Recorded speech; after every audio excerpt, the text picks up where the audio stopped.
스스로를 드러내는 것에 대해 말씀을 전해볼까 합니다. 사람은 누구나 자기 자신을 표현하고자 하는 욕구가 있습니다. 그 욕구는 사람에 따라 수많은 방식과 방법으로 나타나게 될 것입니다. 이는 아주 인간의 자연스럽고도 기본적인 마음 중에 하나입니다. 혹자는 그 욕구가 글쓰기로 나타나서 뛰어난 글을 쓰는 사람이 되기도 할 것이고, 혹자는 그 욕구가 SNS와 같은 곳에서 자신의 것을 자랑하는데, 자신의 허세를 더 떨치는데 나타나기도 할 것입니다. 제가 군 생활하던 곳의 말씀을 잠깐 드리자면, 아무래도 그곳에는 남자들만 있다 보니까, 그리고 또 낯선 곳에 왔다 보니까 허세에 가득한 목소리로 스스로를 자랑하는 사람들이 많았습니다.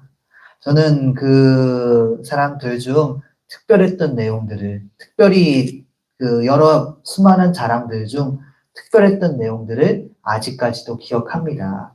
왜냐하면 그런 자랑들은 결코 교회에서는 들을 수 없는 내용이기 때문입니다. 만약 교회에서 누군가가 스스로를 자랑하고 싶어 한다면 보통은 속칭 홀리한 부분, 죄가 되지 않은 부분을 자랑할 것입니다.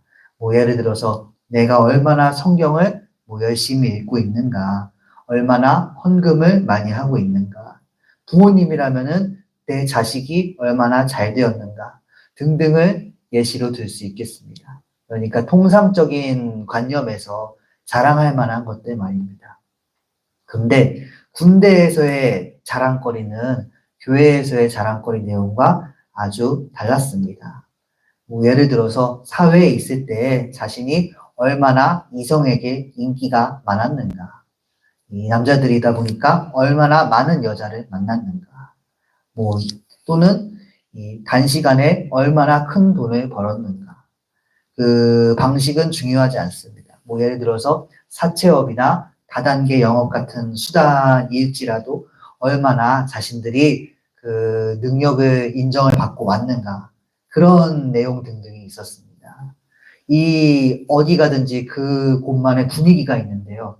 분위기라는 게 참 묘합니다. 그때 제가 그 이야기를, 자랑을 듣던 시절에는 저에게 그런 내용들, 자랑하는 내용들은 지금 생각해보면 음란하고 부정한 이득이었지만, 그때는 마치 그런 내용들이 트로피처럼 느껴졌었습니다. 내가 따라할 수는 없는 그런 내용이겠다 라고 생각이 들었고, 자랑할 만한 것이다 라고 그 당시 이야기를 들을 때는 그렇게 생각이 되었습니다.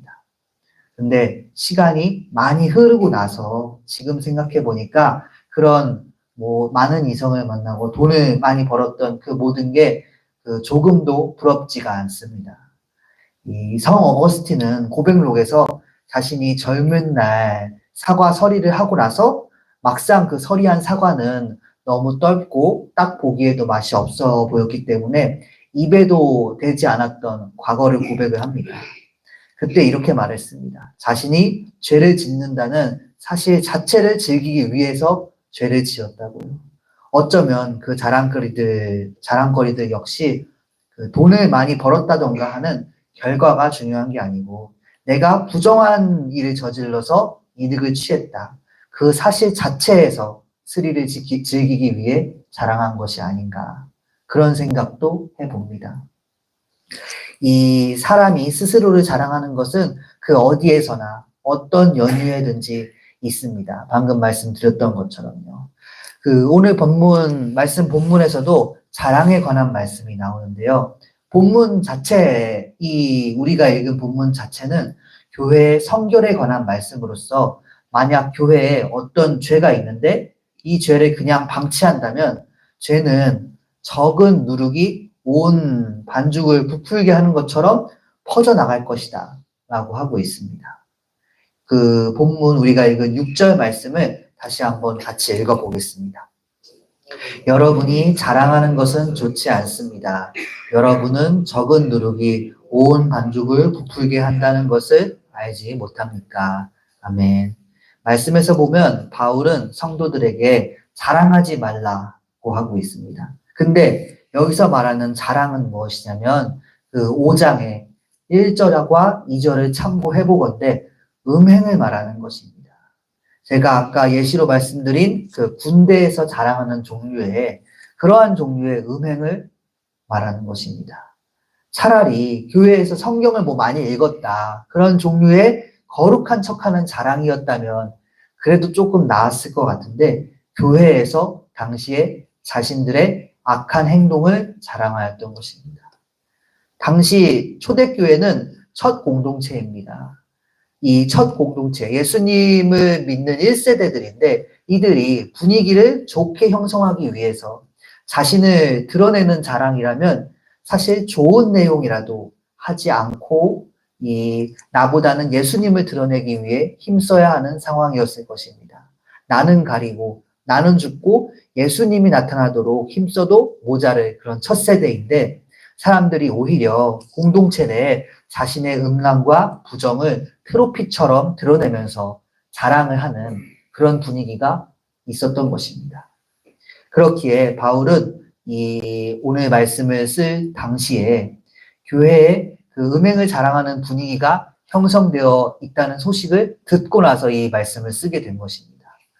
이 바울이 듣기에 교회에서 이 나를 드러내고자 하는 나의 텅 빈 마음을 자랑으로 채우고자 하는 사람들이 죄를 자랑하는 분위기를 교회에 퍼뜨리고 있었습니다.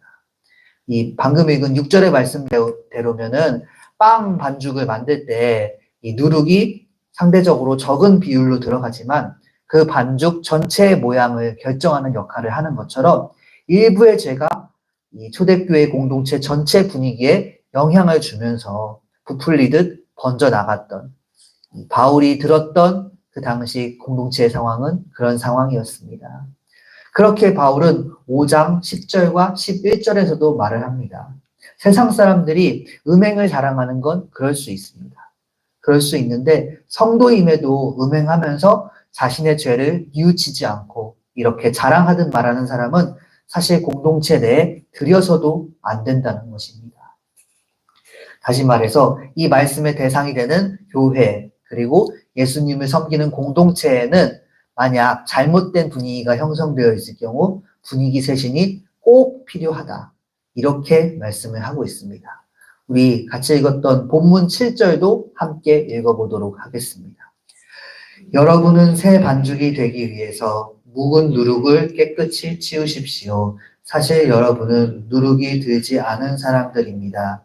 우리들의 유월절 양이신 그리스도께서 희생되셨습니다.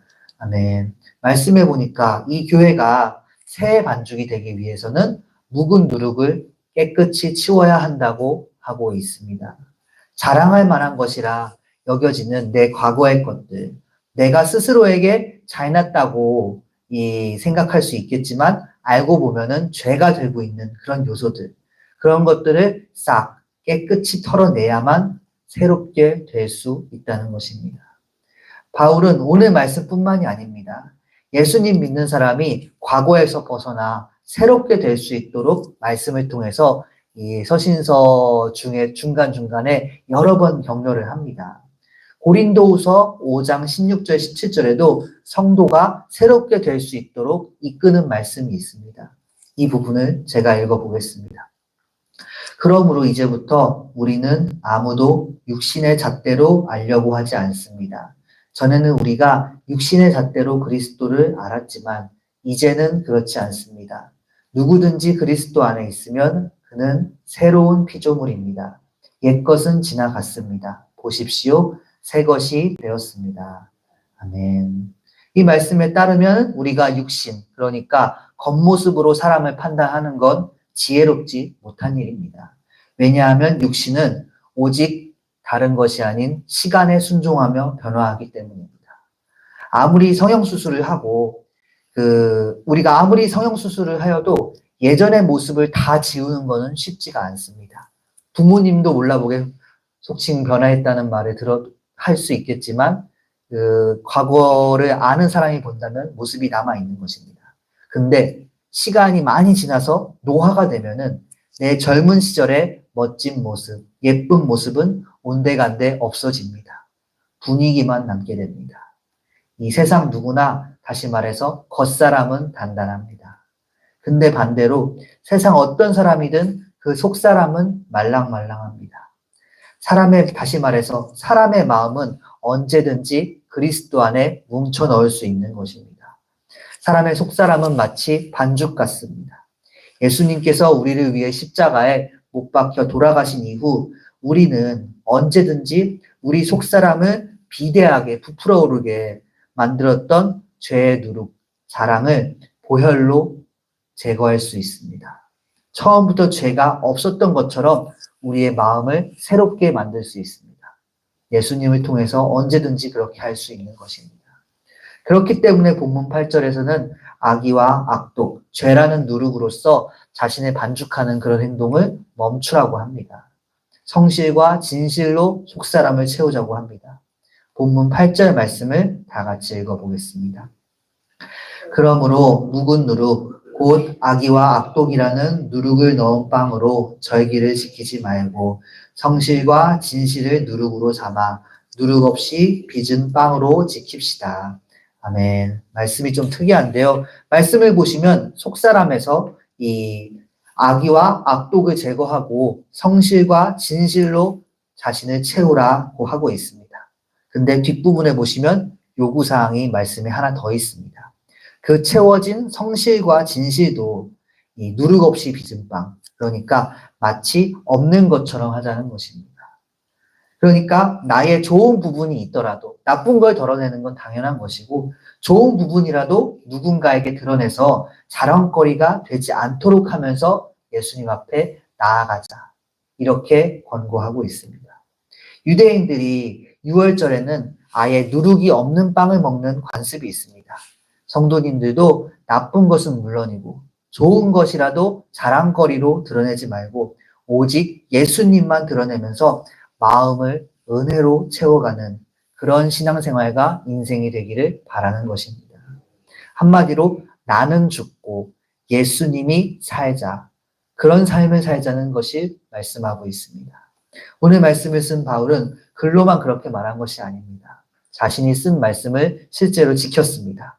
고린도전서 9장 16절을 보니까 바울이 한 간증이 있는데요. 제가 읽어보겠습니다. 내가 복음을 전할지라도 그것이 나에게 자랑거리가 될 수 없습니다. 나는 어쩔 수 없이 그것을 해야만 합니다. 내가 복음을 전하지 않으면 나에게 화가 미칠 것입니다. 아멘. 이 말씀을 전할 때 바울은 사실 그 누가 보아도 자랑할 만한 전도의 업적을 세웠었습니다. 수없이 많은 지방을 돌아다니고 수없이 많은 교회를 세웠습니다. 그런데 그는 자신의 일생을 걸쳐서 해낸 그 전도라는 행동에 대해서 자랑거리가 될 수 없고 당연히 해야 할 일로 생각을 한다고 고백하고 있습니다. 그렇게 우리 역시 만약 누군가가 자신의 신앙생활에 대해 자랑한다면 속으로 생각할 수 있겠습니다. 바울도 전도를 자랑하지 않았는데 라고요. 바울의 마음가짐과 비교해 볼 때 어쩌면 우리 삶의 어느 것도 자랑할 수 없을 것이다. 이렇게 볼 수 있습니다. 저는 오늘 말씀을 묵상하면서 두 가지 측면에서 생각을 했습니다. 하나는 그래도 자랑하지 않는 것은 쉽지 않다입니다. 이유는 두 가지입니다. 하나는 자랑이라는 게 상대적이기 때문입니다. 만약 어떤 사람이 열등감에 차 있다면 누가 세상 어떤 말을 하든지 간에 그 사람이 그 말을 자랑으로 받아들일 수 있을 것입니다. 말씀에서 성실과 진실로 자신의 빈 부분을 채우라 하는 것은 사람이 그렇게 완전히 겸손할 수 없기 때문입니다. 두 번째 이유는 지금이 자기 PR의 시대이기 때문입니다. 현대는 어찌되었든 스스로를 홍보하는 게 참 중요한 때입니다. 그리고 SNS로 인해서 자랑과 자기 PR의 차이를 사실 구분이 쉽지가 않습니다. 이렇게 보면 자랑하지 말라는 건 오늘날 참 애매한 기준을 가졌다. 그렇게 생각이 듭니다. 그럼에도 오늘 말씀은 우리에게 크게 경각심을 줄 수 있는 말씀이기도 합니다. 우리에게 발생하는 문제들, 특히 전부터 만연하는 우울증, 온갖 정신질환, 우리나라에서 나타나는 높은 자살률, 이런 모든 원인은 바로 SNS 등에서 남의 자랑과 허세를 보면서 생기는 상대적 박탈감이 주를 차지하기 때문입니다. 나를 드러내는 것은 나뿐만 아니라 내 주변, 공동체, 어쩌면 저 멀리 있는 익명의 누군가에게까지 영육간의 피해를 줄 수가 있습니다. 어쩌면 이 본문은 소식과 소문이 널리 퍼질 수 있는 오늘날의 빛을 볼 수 있는 말씀인 것입니다. 그렇기에 오늘 우리가 말씀을 따라서 그 결론을 내리면 스스로를 예수님으로 채워가길 바랍니다. 내 잘난 것들, 내 자랑할 것들이 내 안에 많이 있습니다. 하나하나 속에서 덜어내시고 난 주님 앞에 드러낼 것이 아무것도 없습니다. 라고 고백하시면서 이번 한 주를 시작하시길 바랍니다. 그리고 나에게 더 이상 아무것도 남지 않았을 때 그 속에 예수님의 은혜가 가득한 걸 느끼게 되는 그런 신앙생활 하게 되시길 소망합니다. 기도하시겠습니다. 아버지 하나님, 한 주를 시작하는 월요일, 나는 주를 섬기는 것에 후회가 없으며 내 앞에 자랑할 것이 없습니다. 라고 고백하며 오늘 또 이 한 주를 시작하길 원합니다. 내 안에 잘못된 것들, 자랑할 것들, 악하고 음행하는 행동들, 혹은 내가 스스로 잘났다고 생각하는 내 장점들, 내 단점들 다 덜어놓고 그 모든 우울과 어리석음에서 벗어나게 하여 주시옵소서. 성실과 진실로 그 속을 채우게 하시고 또 예수님으로 그 속을 채울 수 있도록 주님께서 붙들어 주시옵소서. 텅 빈 나를 돌아볼 때 그 안에 예수님의 은혜가 가득한 걸 느낄 수 있도록 도와주시옵소서. 부활절이 지났습니다. 예수님의 부활에 감사하면서 모든 것을 버리신 예수님께서 부활로 새롭게 되신 것처럼 우리 역시 모든 것을 버려갈 때 또 새로운 예수님의 은혜로 새롭게 나아갈 수 있도록 이끌어 주실 줄 믿습니다. 주님께서 우리와 함께 하십니다. 이번 주도 주님의 은혜로 채워주시옵소서. 언제나 우리와 함께 하시는 주님께 감사드리며 살아계신 예수님의 이름으로 기도드렸습니다. 아멘. 하늘에 계신 우리 아버지여, 이름이 거룩히 여김을 받으시오며 나라가 임하시오며 뜻이 하늘에서 이루어진 것 같이 땅에서도 이루어지이다. 오늘 우리에게 일용할 양식을 주시옵고 우리가 우리에게 죄 지은 자를 사하여 준 것 같이 우리 죄를 사하여 주시옵고 우리를 시험에 들게 하지 마시옵고 다만 악에서 구하시옵소서. 나라와 권세와 영광이 아버지께 영원히 있사옵나이다. 아멘.